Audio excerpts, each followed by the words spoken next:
Namaskar. Welcome to this session. We are trying to understand the Karmayoga, which is the basis for every kind of yoga. There is no Jnana Yoga without Karma Yoga. There is no Dhyana Yoga without Karma Yoga. There is no Bhakti Yoga without Karma Yoga. And the Bhagavad Gita, as we have seen, has clearly mentioned that yoga really commences with one having karma consciousness. Until that time, it is not really essential karma. It is all run up to yoga. I have many times said that we might start yoga at a point in time and we say, I started 10 years back, 15 years back, 20 years back, 40, 50, 60 years back. But then the point is, when did yoga commence for you? So, yoga commences when one has karma consciousness. That is what Bhagavad Gita says in the 6th chapter, 3rd verse. Aruksha muner brahma karma karanam uchyate. Karma is a cause of yoga of a neophyte. And therefore, in Karma Yoga, it is important to be clear about karmas. And we have seen Bhagavad Gita telling us that karma is a very complex concept, and we have seen that during the last session. And in Karma Shastra, the karmas are classified. And this is a very fascinating classification. So we will see some of the classifications which comes in Dharma Shastra, Yoga Shastra, Karma Shastra, Gita Shastra. So one of such classifications is called the classification based on Dharma and Adharma. Because in yoga we need to collect a lot of dharma. We have to avoid adharma. We have to prevent adharma. And we must be amassing dharma. Because dharma is only going to give yoga. So there is one classification based on dharma and adharma. In simple words, what is the karma that is virtue, and what is that karma which is a vice? This classification comes in Bhagavad Gita, 17th chapter, verses 11 to 13. These are sattvic karmas, rajasic karmas, and tamasic karmas. So, guna-based classification. This is a guna-based classification. Qualitative aspects of karma are basis for this classification, and this classification is sattvic, rajasic, tamasic. Then there is another classification which again comes in Bhagavad Gita in the 17th chapter again. That is classification based on instrument of karma. So the classification is based on instrumentation that is used for karma, and these instruments are kaya, vacha, manasa. Kayika karmas, vachika karmas, and manasika karmas. So our activities are either kayika, that is through body organs, or vachika, that is by speech organ, and manasika, the mental organ. So this classification is also important to really analyze the karmas and then evaluate the karmas. So sadhana based classification. Then comes classification based on hetu, purpose. Because purpose decides whether it is good karma or bad karma. Apparently, it might be a good karma, but if the purpose behind the karma is not good, then consequentially it is not a good karma. So, the karma classification also considers this basis, that is called hetu, that is called purpose. And then there are three kinds of karmas which are mentioned in Dharma Shastra: Nitya karma, Naimittika karma, Kamya karma. Nitya karmas means the karmas which are to be carried out on daily basis, regular basis. Naimittika karma means because of occasions. Certain occasions come up and then we take up certain karmas. And Kamya karmas means the karmas based on one's desires. So if there is a good desire, then it can be a good karma. If there is a bad desire, it more often becomes a bad karma. So desire is another basis, because we know how much the desires are underlying karmas. So those are called kamya karmas, and human mind is infested by desires.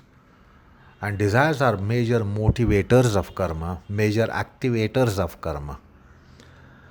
And therefore, Nitya, Naimittika, Kamya. About Nitya karma, it should be understood that it must be done. But having done, you don't score virtue. But if you don't carry out those karmas, you certainly carry vices. That is typicality of, or typical of, Nitya karma. And in Vaidika Dharma, Sandhya vandana karmas are called Nitya karmas. So those must be performed, and not to expect any collection of virtue in carrying out such karmas, but in not carrying out those karmas, you definitely score a vice. Now these are certain duties. In carrying out the duty, you don't score merit, but not carrying out duty, you are a culprit. If you don't carry out that duty, you are a culprit. But if you carry out the duty, it's not that you collect some merit. So that's how the Naimittika, Nitya karma is, which is a kind of duty, duty bound. If somebody is duty bound, the duties must be accomplished, and in carrying out the duties, you don't score merit, but in not carrying out duties, you are a culprit. So that is another classification, that's called hetu drushtya, based on hetu, purpose. Then, according to Moks Shastra, there is another classification of karmas. Those are called prarabdha karma, sanchita karma, kriyama karma. Prarabdha karma means you are destined to do those. You can't avoid, you can't escape. Sanchita means the karmas which get accumulated. The karmas don't fructify perhaps in this life. They will fructify in some other lives. And there is enormous stock of karmas, enormous stock of karmas which are yet to fructify. So they are in the cold storage. So there are so many karmas which are yet to fructify. And Kriyama karma means the karmas which are carried out in this life, which are in the seed form. They are seed form karmas. Not all karmas are seed form karmas. Many of the karmas are effects of our previous karmas. They are fruits of our karmas. So some karmas are for fruition, uh, as a part of fructification, for the fruit's sake, it is of the nature of fruits for our past karmas. So that is one kind of karma, and the other kind of karma is a seed by itself. It is seed by itself which is going to bear out fruits. So some karmas are fruits by themselves, and some karmas are seeds. So that is called the Kriyama karma. That means it is a seed form karma which is going to fructify prospectively. So prarabdha, sanchita, kriyamana. The prarabdha here has again a classification, sub-classification called ichha prarabdha, anichha prarabdha, parecha prarabdha. Ichha prarabdha means the destiny which is conducive, suitable to your own wish. So when the things are going according to your wish, or the karmas which are done according to your own wish, so destiny suitable to you is called ichha prarabdha. The destiny unsuitable to you, which goes against you, of which you have a torment, that is called anichha prarabdham. So you are tormented in such destiny aspects. And then there is parecha prarabdha. Parecha prarabdha is not a class that gets applicable to you and me and common people, but great people. The God wishes that this person should be doing this. So it is divine wish under which the karmas are carried out. So these are great people, noble saints, seers, rishis, munis, and God wants certain things to be carried through this person. So they are appointees of divinity. As such, the divinity decides the karmas of such people. That is called parecha prarabdha. That means the desire of the supreme, para. Para icha, desire of the supreme. That is parecha prarabdha. Again, prarabdha karma has another division called arabdha, anarabdha. The destiny that is already in process. So that is called arabdha. That which is commenced. The destiny which is already operative is called arabdha. And anarabdha is the destiny that is yet to get operated, which is going to happen tomorrow, which is going to happen in a prospective time during this lifetime. So that is yet to surface, that is yet to become functional, that is yet to get onto the process, that is yet to get mounted on our present moment of time. So that is called anarabdha. So this is another classification of karma. This comes in moksha shastras. Then adhyatma point of view. There are karmas of the gross body, sthula shariram, sthula deha.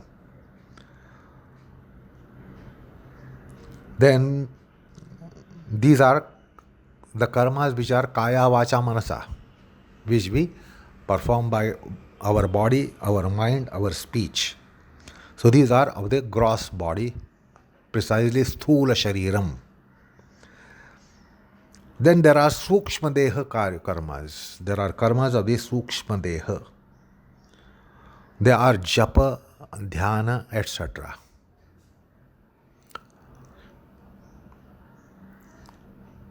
And then karana deha, the causal body, karana deha. Their karmas are of the nature of sakshitva and drashtrutva, witnessivity. So they are of causal body. So we have three bodies: sthula, sukshma, karana. The sthula sharira karmas are kaya, vacha, manasa karma. Sukshma deha karmas are japa dhyanadi, and karanadeha karmas are sakshitva drashtruttvadi. So, which comes in yoga psychology process.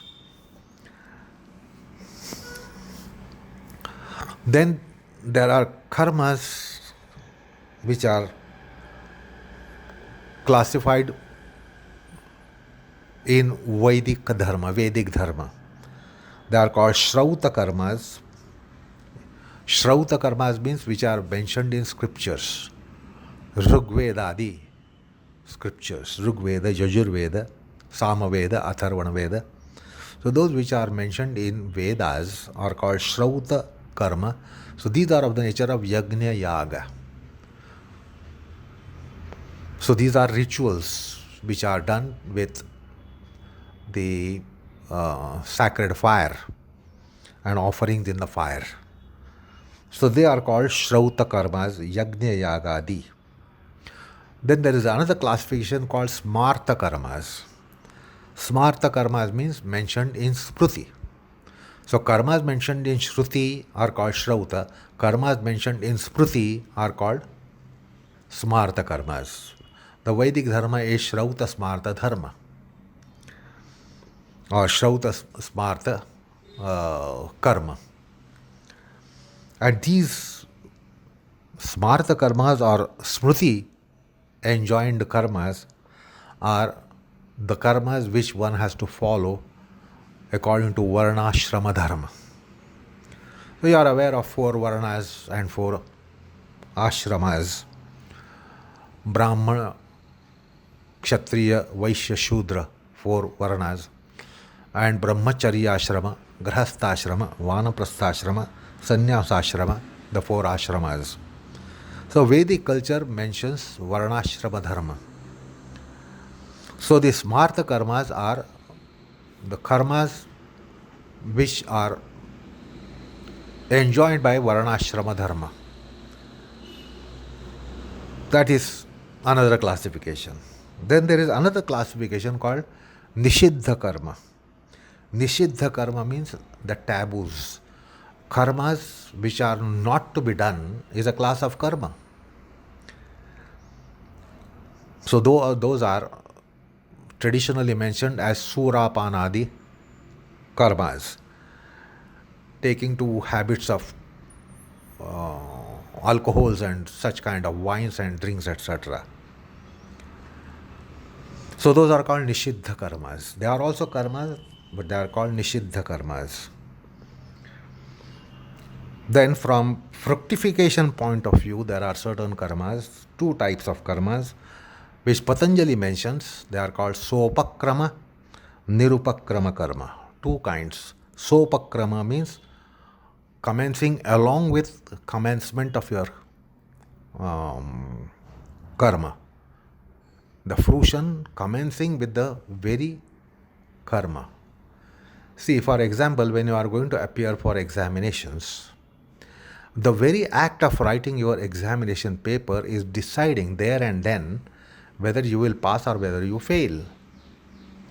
There is a fruition which comes in the form of success or failure by way of passing or not passing. It starts with very writing the examination answer paper in an examination hall. So the fruition commencing with very act. Then certain karmas, the fruition immediately follows, or it's almost commenced along with your commencement of act. If you are engaging in a bout with someone, the result of it is already there, commencing right from commencement of a bout.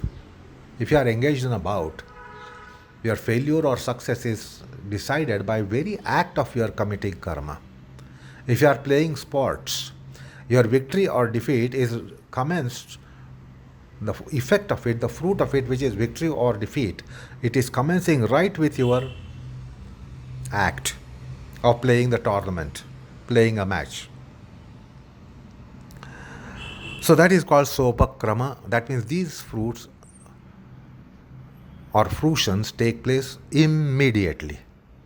Almost they commence along with your act, your karma. So those are called sopakrama karmas. This is with respect to fruition. The fruition timing, fructification timing. This classification considers the fructification time. Then other class of karma is called nirupakrama karma. Nirupakrama karma means giving fruition in a delayed point in time. The fructification will take place after a long time, which is not really envisaged while you are doing the karma. The fruits might be born after some decades or multiple decades, or maybe next life, or maybe in subsequent lives, subsequent incarnations. So the fruition doesn't commence with the act. The fruition is at a later point in time to commence. So fruition commencing right with the karma is called sopakrama. Fruition commencing at a delayed point in time after the karma is committed is called nirupakrama karma. So sopakrama karma, nirupakrama karma are the two classes of karma which Patanjali has mentioned in his treatise. Similarly, there is a classification of karma which is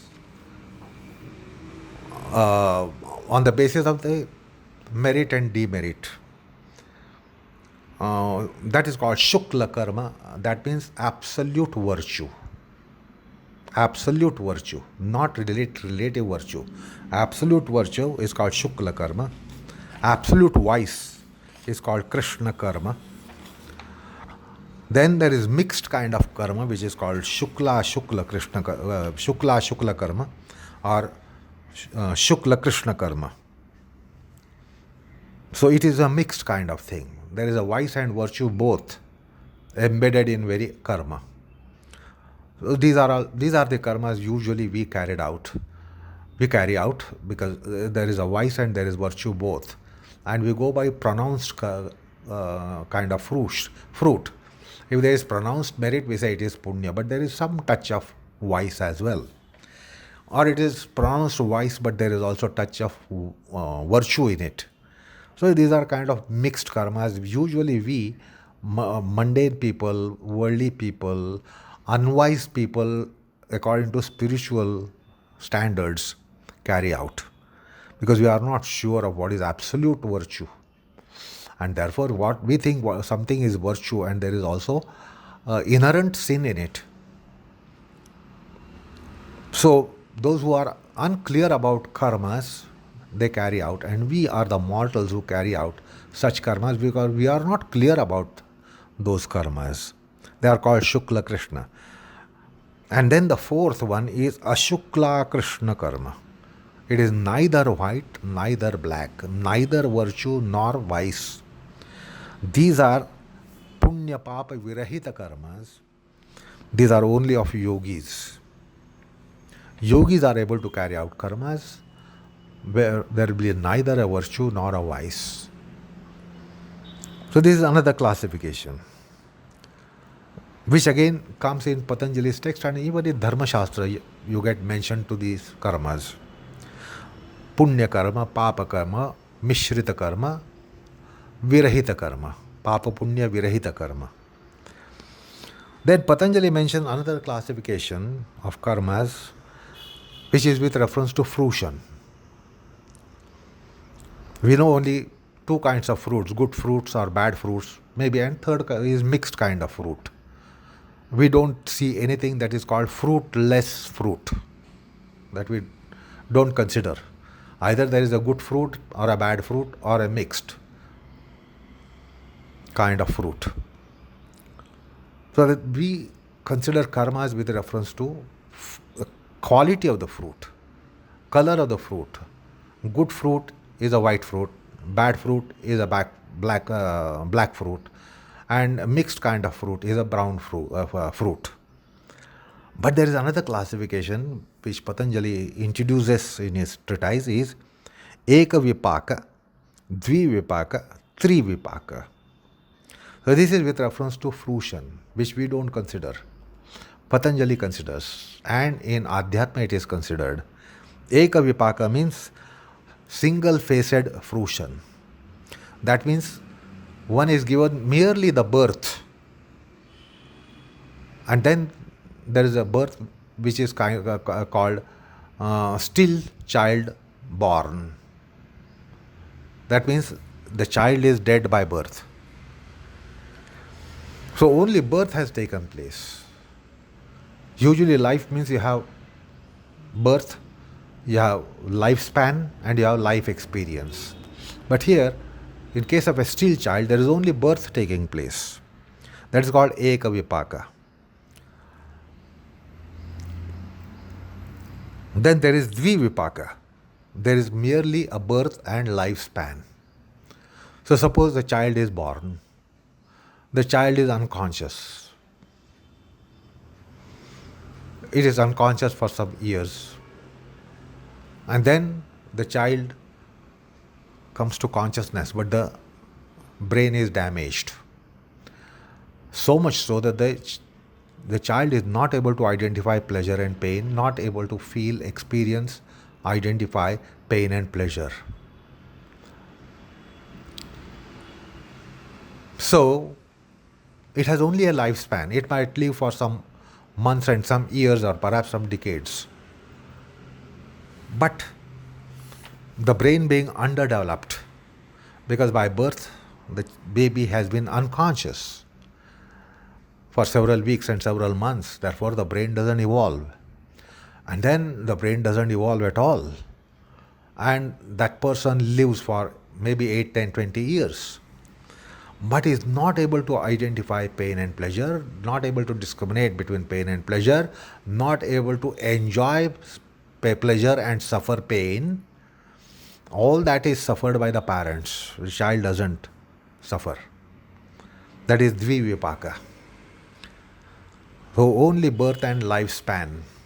And the third one is, which is very general and common, Trivipaka. That means there is birth, there is lifespan, and there is also experience of pain, pleasure, delusion, sukha, dukkha, moha, happiness, sorrow. All these things come in life, which is the case of we people. So we have taken birth, we have a lifespan, and we have also experience of sukha, dukkha. That is called Trivipaka. This is again the one which is mentioned in Patanjali Yoga Sutra. Then there is another classification that is called Drushta Janma Vedaniya and Adrushta Janma Vedaniya. The Drushta Janma Vedaniya karmas means karmas, this is again with reference to fruition, which are going to fructify in present time. Because in Sanskrit and Adhyatma, even the fruit is called karma. Because when we are ill-fated, we say, what ill karma I have behind me? This is my ill karma. So fruition is also referred to as karma. And if you are fortunate, you say, oh, this is my baggage of punya karma, dharma karma, virtue. So when you have good fruits, you say you have a good karma. When you have bad fruits, you say you have bad karma. Fruit is also called karma. So this is with reference to that, the fruit form of karma. Drushta Janma Vedaniya, that means those you are going to experience in this life. Pains and pleasures and sorrows and delights that you are going to experience this life. Success and failure, honor, dishonor that you are going to experience in this life. The good or bad status or high or low status that you are going to experience in this life. It is called Drushta Janma Vedaniya. And Adrushta Janma Vedaniya means that you experience in your previous lives, of which we are not aware. Nobody is aware of the delight and sorrow balance or delight and sorrow experiences of last life, previous lives. And nobody is aware of the future lives as to what is going to be the delight proportion to sorrow proportion. We have no idea of that. We do not know the delights and sorrows of our next life and following lives, nor do we know the delights and sorrows of previous life and previous lives. That is called adrushta janma vedaniya, unseen lives. The pains and pleasures of unseen lives, which are retrospective incarnations and prospective incarnations. So, these are the classifications that we come across in Adhyatma Shastra. Now, when it is often said that the karma is very, very intriguing, very confusing, we must have some kind of cerebral process of thought. And this classification comes very, very handy to really understand the karma mimamsa. And therefore, I felt that it is important to mention the classes of karma which Adhyatma sadhaka has to consider. And that's why this session was devoted to understanding the various classifications of karma. Otherwise, it's very naive to just say good deed and bad deed. It's very naive. We really don't understand the whole dynamics of karmas by just understanding good and bad deeds. So that's why this is the basis, this is the backdrop on which you can have more in-depth analysis of karma. And in Karmayoga, it is so important. So the complicacy of karma is slightly lessened by this formal approach of understanding karma. And that's why this classification was mentioned. So karma is an important aspect of Karma Yoga. And therefore, we made an endeavor to understand this karma. So with that, we will end the session today. Namaskar, all of you.